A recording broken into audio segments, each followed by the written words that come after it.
अंग्रेजी हुकूमत की स्थापना। भारत में अंग्रेजी हुकूमत की शुरुआत 19वीं सदी के मध्य में हुई। इस हुकूमत की नींव 375 की लड़ाई बैटल ऑफ प्लासी के बाद पड़ी। इस युद्ध में अंग्रेजों की ईस्ट इंडिया कंपनी ने बंगाल के नवाब सिराजुद्दौला को पराजित किया। इस विजय के बाद कंपनी ने बंगाल में अपनी पकड़ मजबूत कर ली और धीरे धीरे भारत के अन्य हिस्सों में भी अपनी सत्ता स्थापित की। प्लासी की लड़ाई से पहले अंग्रेज भारत में व्यापारी के रूप में आए थे।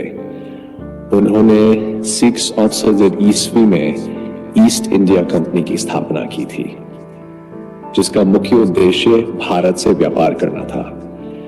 प्रारंभ में अंग्रेजों ने भारत के विभिन्न हिस्सों में व्यापारिक चौकियां स्थापित की और मुगल साम्राज्य के अंतर्गत काम किया, लेकिन प्लासी की लड़ाई के बाद अंग्रेजों ने अपने व्यापारिक उद्देश्य से परे जाकर राजनीतिक सत्ता स्थापित करने की योजना बनाई।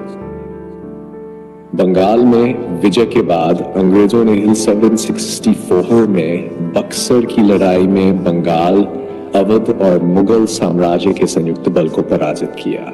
इस विजय के बाद अंग्रेजों का भारत के बड़े हिस्से पर नियंत्रण स्थापित हो गया।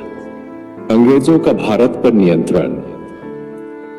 प्लासी और बक्सर की लड़ाइयों के बाद ईस्ट इंडिया कंपनी ने भारत के अन्य हिस्सों में भी अपनी शक्ति का विस्तार किया। उन्होंने मराठों, मैसूर, सिखों और अन्य स्थानीय राज्यों के साथ युद्ध करके उन्हें पराजित किया और उनकी भूमि पर कब्जा किया। 19वीं सदी तक अंग्रेजों का अधिकांश भारत पर नियंत्रण हो गया था। 1928 का प्रथम स्वतंत्रता संग्राम अंग्रेजों के खिलाफ भारतीयों का पहला बड़ा विद्रोह था। इसे सिपाही विद्रोह या भारतीय विद्रोह भी कहा जाता है। हालांकि यह विद्रोह असफल रहा, लेकिन इसने अंग्रेजों को ईस्ट इंडिया कंपनी के शासन की कमजोरियों का एहसास करा दिया।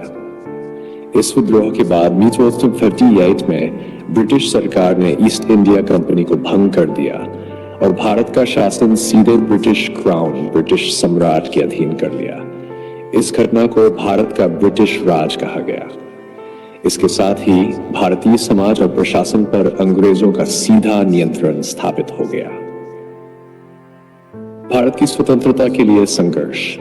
अंग्रेजी शासन के दौरान भारतीयों ने अपने अधिकारों और स्वतंत्रता के लिए कई संघर्ष किए। 19वीं सदी के अंत और 20वीं सदी की शुरुआत में भारतीय राष्ट्रीय कांग्रेस (INC) का गठन हुआ, जो भारत की आजादी के लिए लड़ने वाली प्रमुख राजनीतिक पार्टी बनी। इस पार्टी ने भारतीयों के अधिकारों के लिए अंग्रेजी शासन के खिलाफ अहिंसक और लोकतांत्रिक तरीके से संघर्ष किया।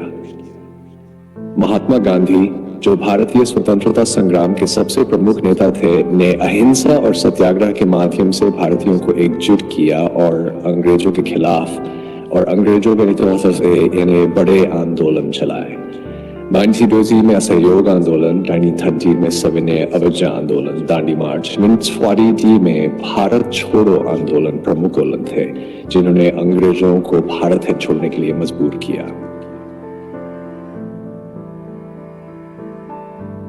द्वितीय विश्व युद्ध के बाद ब्रिटिश सरकार की आर्थिक स्थिति कमजोर हो गई थी और भारत में स्वतंत्रता की मांग तेजी से बढ़ रही थी। इसके अलावा 1942 के भारत छोड़ो आंदोलन के बाद से देश में असंतोष और विद्रोह की भावना और भी प्रबल हो गई थी। इन कारणों से ब्रिटिश सरकार ने महसूस किया कि अब भारत पर शासन करना कठिन हो गया है। अंततः 15 अगस्त 1964 को भारत को अंग्रेजों से आजादी मिली। इस दिन भारत को 2 हिस्सों में बांट दिया गया, भारत और पाकिस्तान। ये विभाजन धार्मिक आधार पर हुआ, जिसमें हिंदू बहुल क्षेत्रों को भारत और मुस्लिम बहुल क्षेत्रों को पाकिस्तान बनाया गया। विभाजन के दौरान बड़े पैमाने पर हिंसा और दंगे हुए, जिसमें लाखों लोग मारे गए और करोड़ों लोग विस्थापित हुए। स्वतंत्रता संग्राम में बलिदान देने वाले प्रमुख व्यक्तित्व। भारत की स्वतंत्रता के लिए कई महान नेताओं और स्वतंत्रता सेनानियों ने अपने प्राणों की आहुति दी। इन वीरों के बलिदान को कभी नहीं भुलाया जा सकता।